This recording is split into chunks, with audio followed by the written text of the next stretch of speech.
groundbreaking ceremony for a new factory. Did she mention seeing anyone who was sick? Anyone on a plane, the airport? No, she said she was jet lagged. The average person touches their face 3 to 5 times every waking minute. In between, we're touching doorknobs, water fountains, and each other. Beth. Mom? No, go up to your room, honey. So we have a virus with no treatment protocol and no vaccine at this time. You had a seizure this morning, Beth. She had a history of seizures No. and allergies. As of last night, there are 32 cases. Unfortunately, she did die. Right. Can I go talk to her? Mr. Amoff, your wife is dead. What are you talking about? What happened to her? What happened to her? Is there any way someone could weaponize the bird flu? Is that what we're looking at? Someone doesn't have to weaponize the bird flu. The birds are doing that. Watch this. It's transmission, so we just need to know which direction. On day 1, there were 2 people, and then 4, and then 16. In 3 months, it's 1 billion. That's where we're headed. They're calling out the National Guard. They're moving the president underground. People will panic. Get away! It will tip over. The truth is being kept from the world. Cook your samples, destroy everything.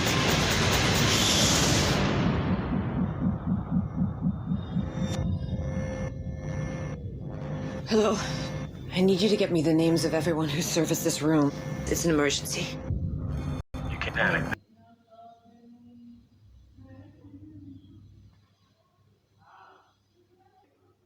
Hello students, let's start today's session. I have shown you a video of a movie Contagion that was released in 2011. I think after watching this video, you were sure what is the topic of the today's session, that is virus. I already told you we were discussing the microorganisms, but today's topic is virus. तो virus क्या होते हैं, आज हम उसके बारे में जानना शुरू करते हैं। इस वक्त पूरी दुनिया एक वायरस से जूझ रही है जिसका नाम है कोरोना वायरस, हम सभी जानते हैं। तो ये वायरस इतना ज़्यादा हार्मफुल क्यों है, क्यों हम इसकी वैक्सीन नहीं बना पाते, इसको समझने के लिए हमें पहले तो ये जानना होगा ये वायरस होता क्या है, बाकी सब ऑर्गेनिज्म से वायरस कैसे अलग है। तो स्टार्ट करते हैं वायरस की स्टडी। वायरस टर्म एक लैटिन वर्ड से डिराइव है जिसका मतलब होता है स्लाइमी, लिक्विड या पॉइजन। ठीक है, वायरस टर्म सबसे पहले दिया था मार्टिनस वेदरिंग ने 1898 में। एक्चुअली लुइस पास्चर जो थे उन्होंने जो पत्तियां होती हैं टोबैको की, उनमें कुछ बीमारी देखी, जिस बीमारी की स्टडी करने के लिए लुइस पास्चर को दिया गया। लुइस पास्चर उसकी स्टडी करने के लिए उसे अपने पास लेकर आए और उसकी स्टडी करने के लिए उन्होंने उसका क्या बनाया, छोटा सा एक स्पेसिमेन बनाया और उसकी स्टडी करने के लिए एक सॉल्वेंट तैयार किया, एक केमिकल तैयार किया। उस केमिकल से उन्होंने देखा कि इसके अंदर बैक्टीरिया है। क्या है? बैक्टीरिया है, लेकिन बैक्टीरिया खुद ही किसी और पैरासाइट से अफेक्टेड है। टोबैको की पत्ती पे किसका अफेक्ट है? बैक्टीरिया का, और बैक्टीरिया खुद ही किससे अफेक्टेड दिखी उन्हें? किसी और पैथोजन से, या आप कह सकते हो किसी और पैरासाइट से अफेक्टेड थी।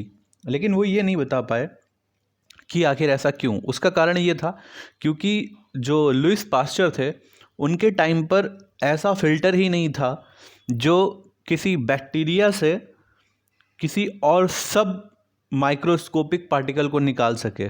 ठीक है, मतलब कि आप किसी भी फिल्टर से उस चीज़ को निकाल सकते हो ना जो पार्टिकल बड़ा है फिल्टर के होल से या पोर्स से, उसे ही तो सेपरेट कर सकते हो। तो उस टाइम तक ऐसा कोई फिल्टर तो था नहीं। तो लुइस पास्चर जो थे, उसके बाद ये जो आपके साइंटिस्ट आए जिन्होंने ये पहली बार टोबैको मोज़ेक वायरस के बारे में बताया था, that the second scientist written here, Dmitri Ivanovsky. ये जो दिमित्री इवानोवस्की थे, इन्होंने इसकी स्टडी की। इन्होंने क्या किया, इन्होंने फ़िल्टर किया उसे। ठीक है, उससे जो था वायरस को सेपरेट करने की कोशिश की, लेकिन ये भी उतने सक्सेसफुल नहीं हो पाए। लेकिन इन्होंने ये बता दिया कि उसके अंदर एक स्लाइमी केमिकल है, एक लिक्विड है, जो क्या कॉज कर रहा है, बीमारी कॉज कर रहा है।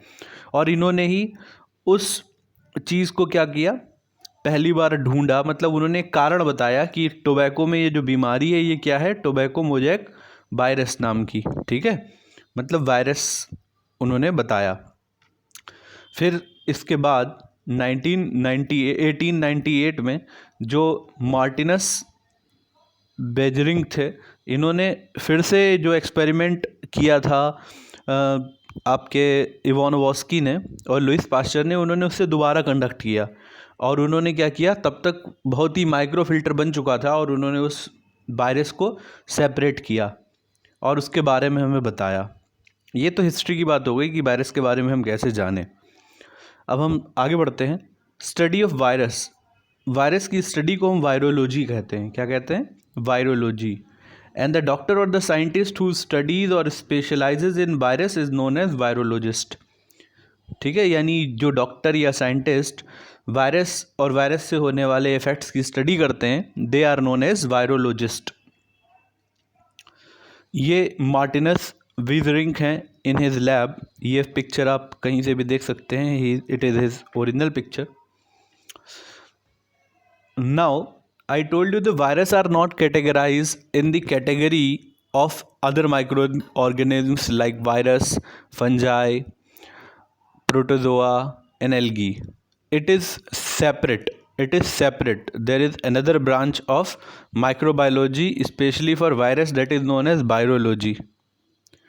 So the question arises that why we separate them. The reason behind is that the viruses are non-living actually, and they behave like living organisms also. So the question arises that viruses are living or non-living. तो generally viruses are non-living. Biologist ने क्या किया है, they consider viruses non-living. क्यों? क्योंकि cell के बाहर virus कैसा होता है, नॉन लिविंग होता है, वो कोई इफेक्ट नहीं करता। आजकल हम कोरोना वायरस के बारे में जानते हैं, तो आपने सुना होगा, टीवी पे कई बार बताया जा चुका है कि वायरस जो होता है ये किसी की सेल में जाने के बाद ही इफेक्ट करता है। मतलब कि अगर आप उसके कांटेक्ट में आएंगे तभी ये इफेक्ट करेगा, अगर आप कांटेक्ट में नहीं आते तो आपको इफेक्ट नहीं करेगा। ये लॉकडाउन क्यों किया गया है? ताकि हम उसके ट्रांसमिशन से बच सकें। नॉन सेलुलर, ये कैसा होता है? नॉन सेलुलर, मतलब इसकी सेल नहीं होती, इसकी सेल नहीं होती। इसके पास एक प्रोटीन कोट होती है, आरएनए या डीएनए नाम का कोई भी जेनेटिक मटेरियल इसके पास होगा और एक दो और चीज़ें होंगी, बस। इसकी सेल कह सकें आप, ऐसा कुछ भी नहीं होता। They don't respond to stimulus, मतलब जब ये बाहर होते हैं तो स्टिमुलस से कोई रिस्पॉन्स शो नहीं करते। Can not perform any metabolic activity outside the host cell, कोई भी metabolic activity, actually metabolic activity में भी यहाँ पर हम जो लें, इनका रेप्लिकेशन या मल्टीप्लिकेशन ही हो सकता है। ये क्या करते हैं, ये अपना डीएनए या अपनी आरएनए को कॉपी कर सकते हैं किसी की सेल में जाने के बाद, लेकिन सेल में जाने के बाद, सेल में जाने से पहले दे आर नॉन लिविंग। ठीक है, ये कैसे होते हैं?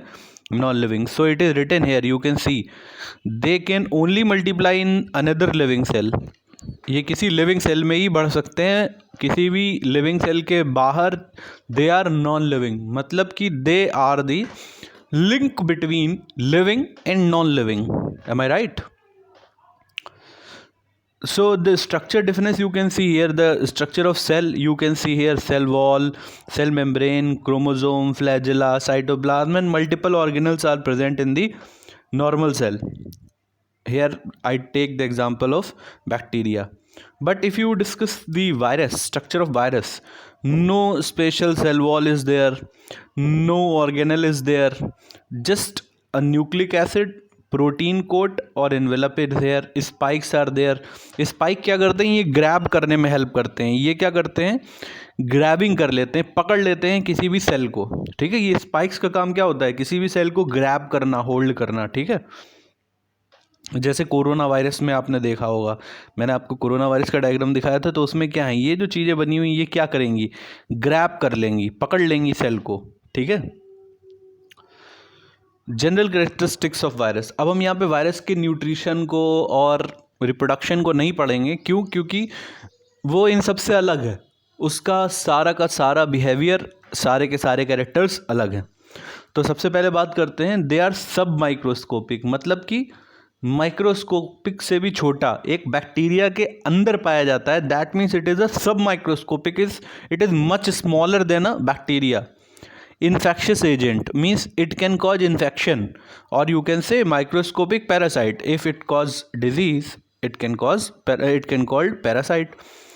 Smaller than bacteria, as I told you, ये smaller bacteria से बहुत छोटा है, लगभग 20 to 300 नैनोमीटर साइज तक का होता है। स्ट्रक्चर की बात करें तो virus is made up of core of genetic material. इसमें जेनेटिक मटेरियल होता है, मतलब DNA या RNA होगा, जो किससे बंद होगा, प्रोटीन कोट से। किससे बना होगा, प्रोटीन की कोट से, और उसे हम क्या कहते हैं, कैप्सिड। प्रोटीन कोट को क्या कहते हैं, कैप्सिड कहते हैं। ठीक है, ये जो इस तरीके की कोटिंग आपको दिखाई दे रही है, ये coating, this is known as capsid, इसे हम क्या कहेंगे, कैप्सिड। ठीक है, sometime capsid is surrounded by spiky coats called envelope. जो स्पाइक्स बने हुए होते हैं, ठीक है, जिस स्ट्रक्चर पे स्पाइक होते हैं उसे हम क्या कहते हैं, एनवेलप कहते हैं। ठीक है, मतलब कि क्या होगा, अगर हम इसको सिंपली बनाना चाहें तो कैसे बनाएंगे, सबसे पहले हमने क्या बना लिया, DNA। सबसे पहले हम क्या बना लेते हैं, सबसे पहले हम बनाना है DNA, गलत बना दिया।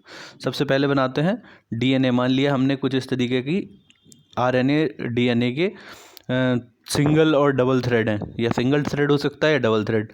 इसके चारों तरफ क्या हो सकती है, प्रोटीन कोट। क्या होगी, एक प्रोटीन कोट हो गई, इसके चारों तरफ क्या हो गई, प्रोटीन कोट, जिसे हम क्या कहते हैं, कैप्सिड।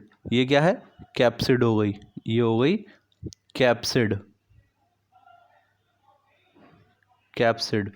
ठीक, ये क्या है, DNA या RNA। ठीक है, और इसके ऊपर क्या हो सकता है, इसके ऊपर एक और लेयर हो सकती है जिसे हम क्या कहते हैं, एनवेलप। क्या कहते हैं, एनवेलप, जिसके ऊपर क्या होते हैं, कांटे जैसे स्पाइक्स। क्या होंगे, स्पाइक्स हैं, जिसके ऊपर क्या है, स्पाइक्स। इसे हमने क्या कहा है, ये जो थर्ड लेयर है दैट इज एनवेलप। ये क्या है, एनवेलप। ठीक है, ये है एनवेलप। तो ये तीन बेसिक चीज़ें होती हैं एक सेल के डायग्राम में। अब ये जो हमने बताया ना कि इसका जो सेलुलर मटेरियल होता है वो क्या होता है, इसमें न्यूक्लिक एसिड होता है, यानी DNA RNA हो सकता है, या तो केवल DNA होगा या केवल RNA हो सकता है, या दोनों ही चीज़ें हो सकती हैं।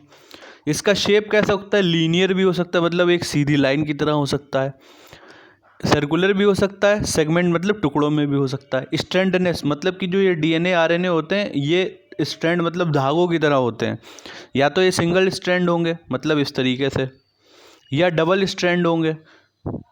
डबल स्ट्रैंड कैसा होता है, कुछ इस तरीके से।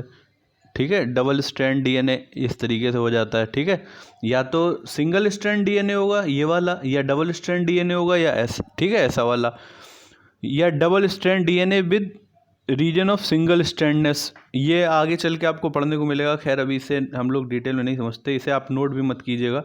ठीक है, चाहे तो नोट कर लीजिएगा, लेकिन अभी हमें इसकी डिटेलिंग में नहीं जाना है क्योंकि हमने DNA RNA को नहीं पढ़ा उतनी डिटेल में। Viruses are capable of latching on to host cell. Latching का मतलब क्या होता है, होल्डिंग। लैचिंग मतलब होल्ड करना, लैच करना मतलब होल्ड करना या ग्रैब करना। ठीक है, तो ये क्या करती है, होस्ट सेल को ग्रैब कर सकती है, पकड़ लेती है। ठीक है, एंड गेटिंग इनसाइड, कुछ क्या होती हैं, पेनिट्रेट कर देती हैं, सेल के अंदर चली जाती हैं। ठीक है, viruses lack cellular organelles like mitochondria, ribosome, इसके पास कोई सेलुलर ऑर्गेनल नहीं होता। Viruses can not reproduce outside the cell, ये बात आप लिख चुके हो तो दोबारा ना लिखें। Only in their host nucleus they can find the protein and building blocks which they can copy their genetic material before infecting the cell. मतलब कि सेल जिस पे ये आकर क्या करेंगे, गेस्ट बन जाएंगे, या जिस सेल को कैप्चर करेंगे उसके न्यूक्लियस से ही सब कुछ लेते हैं अपने न्यूट्रिशन, अपने मल्टीप्लिकेशन के लिए। ठीक है, मतलब ये न्यूट्रिशन तो लेते ही नहीं, मल्टीप्लिकेशन करते हैं अपना। ठीक है, तो जितना भी कुछ लेंगे ये किससे लेंगे, होस्ट सेल से। किससे लेंगे, होस्ट सेल से। जैसे अगर वायरस कहीं किसी सेल को इफेक्ट किया, ठीक है, एग्जाम्पल लेते हैं कैंसर सेल का। कैंसर क्या है, एक वायरस ही तो है। वायरल सेल है कैंसर की। अब कैंसर की जो सेल होती है वो क्या करती है, जैसे किसी को ब्लड कैंसर है तो वो क्या करेगी, ब्लड की सेल्स को ग्रैब कर लेगी, होल्ड कर लेगी, और उसके बाद क्या करेगी, उससे सारा न्यूट्रिशन लेके अपने आप को मल्टीप्लाई करेगी। तो धीरे धीरे क्या होगा, उसका नंबर बढ़ेगा, 2 से 4, 4 से 8, 8 से 16, 16 से 32, इस तरीके से बहुत तेज़ी से बढ़ जाएगी और पूरे के पूरे ब्लड को इन्फेक्ट करना शुरू कर देगी। अब अगर हम वायरस के स्ट्रक्चर्स को देखें, ये डायग्राम आपको ड्रॉ करने हैं, ये बात ध्यान रखिएगा, ये डायग्राम ड्रॉ करने हैं, ये वाला डायग्राम ड्रॉ करना है वायरस में, और कोई डायग्राम ड्रॉ नहीं करना है अभी तक। जो मैं बता रहा हूँ आप केवल उतने ही डायग्राम ड्रॉ करेंगे। तो यहाँ पर आप देख सकते हो कैप्सिड है, डीएनए है, कोर है, ये एक अलग आपका वायरस है, ये एक और वायरस है, ये 3-4 वायरस के शेप्स के अकॉर्डिंग डायग्राम दिए हुए हैं, ठीक है। कोई इन्फ्लुएंजा वायरस है, कोई कोरोना वायरस है, किसी का भी एग्जाम्पल हम बना सकते हैं, सब में ये सिंपल स्ट्रक्चर है, ठीक है। How do virus infect. अब वायरस किसी दूसरे ऑर्गेनिज्म को इन्फेक्ट कैसे करता है। आजकल टीवी में तो हमें ये चीज़ें बहुत ज़्यादा देखने को मिल रही हैं, क्योंकि हमको अवेयर किया जा रहा है कि हम वायरस से कैसे बचें। तो वायरस जो होता है होस्ट तक ट्रांसमिट होता है, ट्रांसमिशन होता है ना। तो डायरेक्ट कांटेक्ट के थ्रू हो सकता है, मतलब if you can physical contact between an infected and uninfected person. अगर कोई इन्फेक्टेड पर्सन किसी अनइन्फेक्टेड पर्सन के कांटेक्ट में आता है तो अनइन्फेक्टेड भी कैसा होता है, इन्फेक्टेड हो जाता है। जैसा आप टीवी में सुनते होंगे कि किसी कोरोना वायरस के कांटेक्ट में कोई पर्सन आया तो उसके घर पे भी और कोरोना वाले निकले, होता है ना। तो यानी कि फिजिकल कांटेक्ट से बीमारी फैल रही होती है। कई बार डॉक्टर इलाज कर रहे होते हैं जो लोग, उनका वो बीमार हो जाते हैं, तो फिजिकल कांटेक्ट हो जाने की वजह से कैसे भी वो फैल जाता है।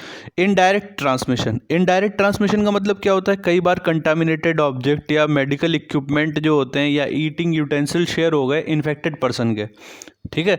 कोई किसी को कोरोना वायरस या किसी को कोई बीमारी फैली हुई है, उसका इलाज किसी बीमारी से हुआ, उसका इलाज किसी चीज़ से हुआ और उसका ही इस्तेमाल आपने दोबारा कर दिया। जैसे HIV ले लिया, जैसे एड्स जिस वायरस से फैलता है, HIV human immuno deficiency virus, HIV, ठीक है।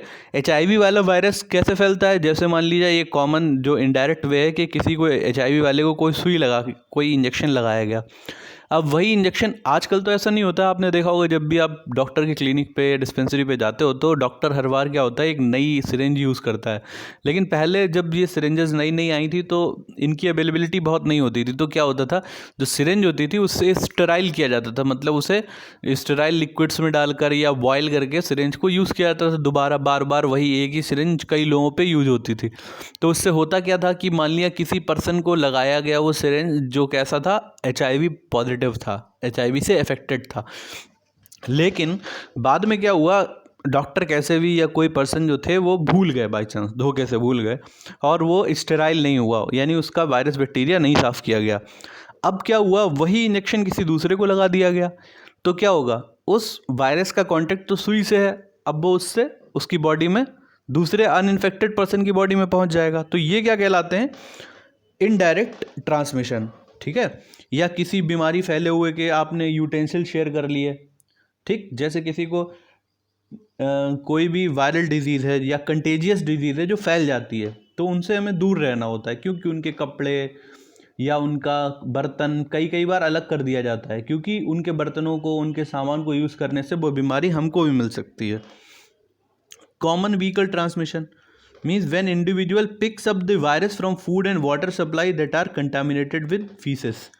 मतलब कि कई बार जो नाली या जो हमारी बॉडी का जो वेस्ट होता है उसका कांटेक्ट फूड या वाटर से हो जाए, ठीक है। यानी गंदा पानी, अगर आपने कंटामिनेटेड वाटर या कंटामिनेटेड फूड यूज किया तो भी ये बीमारी फैल जाती है। जैसे मक्खियाँ होती हैं, ये बहुत बड़ा ट्रांसमिशन कॉज होती हैं कि मक्खी, जैसे क्या हुआ, एक तो मक्खी क्या होती है जहाँ बैठती है, आप मेरा क्लास 7th का वीडियो देखिएगा जिसमें मैंने डाइजेशन ऑफ इंसेक्ट्स बताए हैं, एक बार प्लीज़ वो वीडियो वॉच कीजिएगा, उससे आपको दिखाई देगा, अच्छे से समझ में आएगा कि जो हमारे इंसेक्ट्स होते हैं वो क्या होते हैं, खाने वाले ऑब्जेक्ट्स पे बैठते हैं और फिर उसके ऊपर क्या कर देते हैं, वॉमिट करते हैं। वही वॉमिट क्या करती है, उस फूड को डाइजेस्ट करने में हेल्प करती है। अब वो वॉमिट के साथ उनके शरीर पे बहुत सारे बैक्टीरिया, पैथोजन, ये सारी चीज़ें होती हैं। अब वो वहाँ से उठ के किसी दूसरे ऑर्गेनिज्म पे या फूड पे बैठते हैं जाके, तो वो सारी गंदगी सब कुछ लेके कहाँ पहुँच गए, उस फूड आइटम पे। तो वो फूड आइटम भी तो इन्फेक्टेड हो गया। आपने अगर मक्खी बैठा हुआ कोई सब्सटेंस खाया है तो इसका मतलब क्या है, हो सकता है कि वो मक्खी कहीं नाली, में बैठी हो या कहीं गंदगी पे कूड़े पे बैठी हो और वहाँ से बीमारी वाला पैथोजन लेके आपके खाने पे बैठ गई आके, अब आपके कांटेक्ट में वो खाना आएगा तो आप बीमार हो जाओगे। एयरबॉर्न डिजीज़ मतलब एयरबॉर्न यानी किसी के छींकने से या किसी के खांसने से जो छोटे छोटे ड्रॉपलेट्स हमारी खांसी में पार्टिकल्स जो उड़ के हवा के कांटेक्ट में आ जाते हैं, 1 मीटर या 2 मीटर की रेंज में रहते हैं, तो अगर उनके कांटेक्ट में हम आ गए तो भी ये बीमारी फैल सकती हैं वायरस वाली। ठीक है, ये तो क्या हो गए मोड ऑफ ट्रांसमिशन। अब हम बात करते हैं कि अब वायरस हमेशा हार्मफुल ही होता है क्या? वायरस जो है उसने सिर्फ नुकसान ही पहुंचाए, कोई एडवांटेज नहीं दिया। तो वायरस ने हमें कुछ एडवांटेज भी दिए हैं। ठीक है, कर लेते हैं। अब वायरस का स्ट्रक्चर बड़ा सिंपल होता है, तो इसका मतलब क्या है कि हम किसी भी डीएनए की स्टडी करना हो, किसी प्रोटीन की स्टडी करना हो, या बॉडी के इम्यून सिस्टम की स्टडी करनी हो, या जेनेटिक्स की स्टडी करनी हो, ये सारे टर्म अभी आपके लिए नए हैं, लेकिन आगे चल के आप इनके बारे में सुनोगे। तो वायरस क्या होता है, चूँकि बहुत सिंपल होता है और किसी भी सेल और होस्ट सेल को कवर कर सकता है, कैप्चर कर सकता है, तो उसकी स्टडी करने में ये काफ़ी हेल्पफुल होता है। ठीक है, दूसरा, highly specific viruses that can target, infect and destroy the pathogenic bacteria। कई बार क्या होते हैं, वायरस क्या होते हैं, पैथोजेनिक बैक्टीरिया को ख़त्म भी कर सकते हैं अगर सही से उनको सेलेक्ट किया जाए। ठीक है, अब इस बात में तो एक क्वालिफाइड डॉक्टर की ज़रूरत पड़ती है। इसीलिए क्या होता है कि डॉक्टर जब दवाइयाँ हम लेने जाते हैं तो हमें क्या होता है, एक हाईली क्वालिफाइड डॉक्टर की ज़रूरत होती है। ऐसा नहीं कि आप किसी मेडिकल स्टोर वाले के पास चले गए या किसी अनसर्टिफाइड डॉक्टर के पास चले गए, आप रुपए बचाने के चक्कर में पहुंच जाते हैं, या हम लोग भी पहुंच जाते हैं कई बार। क्यों? क्योंकि हमको लगता है कि एक डॉक्टर जो सर्टिफाइड है उसके पास हम जाएंगे, वो 300-400 रुपये का पर्चा बनाएगा, फिर हमको दवा देगा। वो दवा मेडिकल स्टोर पे तो सस्ती मिल जाएगी, लेकिन सर जब आप हाई क्लास में पहुंचेंगे तब आपको मालूम चलेगा what is the importance of a qualified doctor. एक क्वालिफाइड डॉक्टर अच्छे से जानता है कि किस दवा को हमें किस पर्सन को देना है, इवन कितने दिन देना है। अगर आप किसी मेडिकल स्टोर पे जाएंगे तो वो आपको हर बार, चाहे आपको कैसी भी बीमारी हो, एक एंटीबायोटिक हर बार दे ही देगा। अब वो एंटीबायोटिक क्या होगी, ज़रूरी नहीं कि आपकी बीमारी का बैक्टीरिया ही ख़त्म करे, वो क्या कर सकती है, आपकी बॉडी का गुड बैक्टीरिया भी ख़त्म कर देगी। लेकिन जब आप किसी क्वालिफाइड डॉक्टर के पास जाओगे तो वो आपको अच्छे से बताएगा कि हमें कैसे काम करना है, कैसे दवाई देनी है, कितनी दवाई देनी है, कब तक दवाई देनी है। हमें क्वालिफाइड डॉक्टर से ही दवा लेनी चाहिए, क्योंकि वो जानता है कि कब किस बैक्टीरिया पैथोजन के लिए हमें क्या दवाई देनी है।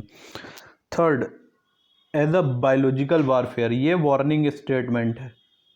This is the warning statement, मतलब कि कभी कभी बैक्टीरिया वायरस का इस्तेमाल करके बायोलॉजिकल वारफेयर भी की जाती है। बायोलॉजिकल वारफेयर मतलब कि लड़ाइयाँ भी लड़ी जाती हैं। जैसे बहुत पहले एक आपने वियतनाम की लड़ाई सुनी होगी, ठीक है, जो जापान और अमेरिका के बीच हुई। इस लड़ाई में क्या हुआ, एक एजेंट ऑरेंज नाम का एक वायरस यूज हुआ। एजेंट ऑरेंज नाम का एक वायरस यूज हुआ। उसमें क्या हुआ कि जब आप कह सकते हो ना, अमेरिका ने जब अटैक किया वियतनाम की लड़ाई में, तो जितने भी अमेरिकी सैनिक जो थे वो पेड़ों में, जंगलों में जाके छुप गए। तो उन सैनिकों को ढूंढने में बड़ी दिक्कत हो रही थी, तो उन्होंने जापान था, उसने क्या किया, उसने एजेंट ऑरेंज नाम का एक वायरस बनाया। उस वायरस ने क्या किया, जितनी भी पत्तियां थीं उन्हें शेड कर दिया, उनको गिरा दिया। तो जंगल में सब पत्तियां गिर जाने की वजह से क्या हुआ, जो लोग छुपे हुए थे वो सब आसानी से मिल गए। और क्या हुआ, उनको ढूंढकर मारा गया या उनको सरेंडर करने के लिए मजबूर किया गया। ठीक है, तो ये बायोलॉजिकल वारफेयर में भी यूज़ हो सकता है। आजकल हम सुन रहे हैं कि चाइना ने इसका इस्तेमाल, इसको वायरस को, जो कोरोना वायरस है उसे बनाया। हम लोग श्योर शॉट नहीं कह सकते कि चाइना ने बनाया, लेकिन बहुत सारे न्यूज़ेज ऐसी आ रही हैं कि उन्होंने बनाया। और किस लिए बनाया, ताकि वो और कंट्रीज़ को अफेक्ट कर सकें। तो ये बायोलॉजिकल वारफेयर भी हो गया। ठीक है, some viruses seem to be living in plant without doing any harm. कई बार क्या होता है, वायरस वैसे प्लांट में, एनिमल में पहुंच जाए तो बीमारियां फैलाता है, लेकिन कई बार क्या होते हैं, किसी वायरस की बॉडी में होने की वजह से उनको कुछ बेनिफिट्स भी मिलते हैं। ठीक है, जैसे एक वायरस होता है आपका ब्रोमोजेक वायरस। क्या होता है, ब्रोमोजेक वायरस। ये क्या होता है, राइस में हो जाता है। क्या हो जाता है, राइस में हो जाता है। और इसकी वजह से होता क्या है कि अगर ये वायरस राइस में हो जाता है तो ये पाया गया है कि अगर ब्रोमोजेक वायरस से अफेक्टेड प्लांट को 5 से 6 दिन पानी ना मिले तो वो नॉर्मल प्लांट के कंपैरेटिवली हेल्दी रहता है। तो यहाँ पे क्या हुआ कि एग्रीकल्चर में वायरस का इस्तेमाल करके हम कुछ ऐसे मॉडिफिकेशन कर सकते हैं जो प्लांट की लाइफ को हेल्दी बना सकते हैं, ठीक है। तो these are the advantages of viruses. और आप पढ़ना चाहें तो और भी पढ़ सकते हैं। आप डिसएडवांटेजेस की बात करें तो डिसएडवांटेज क्या होता है? बीमारियां फैलाना। ये क्या होता है? प्लांट और एनिमल में बीमारियां फैलाता है। जैसे कि ह्यूमंस की बात करें तो कफ, कोल्ड, मीजल्स, मम्स, एड्स, ये सारी बीमारियां फैलाता है वायरस। प्लांट्स की बात करें तो येलो वेन मोज़ैक वायरस, ठीक है, या papaya mosaic virus, leaf roll of papaya, बहुत सारी बीमारियां होती हैं, वीट रस्ट हो गई। तो ये बीमारियां जो होती हैं ये वायरस बैक्टीरिया की वजह से फैल जाती हैं, और इन बीमारियों से बचने के लिए हमें कई बार क्या होते हैं, केमिकल्स का सहारा लेना होता है। खैर वो अलग टॉपिक हो जाता है। तो in this lecture we have discussed the advantage and disadvantage of the virus and the structure of the virus. Please, मैं जो भी वीडियो आपके लिए अपलोड करता हूँ, इट इज़ नॉट नेसेसरी कि आप उसके सारे नोट्स बनाकर एक ही दिन में मुझे शेयर कर दें। आपसे जितना आराम से वर्क हो सके आप उतना कीजिए। एक दिन में मैं एक टॉपिक इसलिए कवर करता हूँ क्योंकि एक साथ एक रिदम में टॉपिक कंप्लीट हो जाता है तो समझ में आ जाएगा। अगर मैं वायरस की डेफिनेशन आज बताऊँ और फिर उसके एडवांटेज कल बताऊँ, डिसएडवांटेज उसके नेक्स्ट डे बताऊँ, तो क्या होगा, एक टॉपिक आप भूल सकते हो। जो बातें मैंने अभी बताई हैं आप सुनते चले आ रहे हो तो आप उसे कोरिलेट कर पाओगे।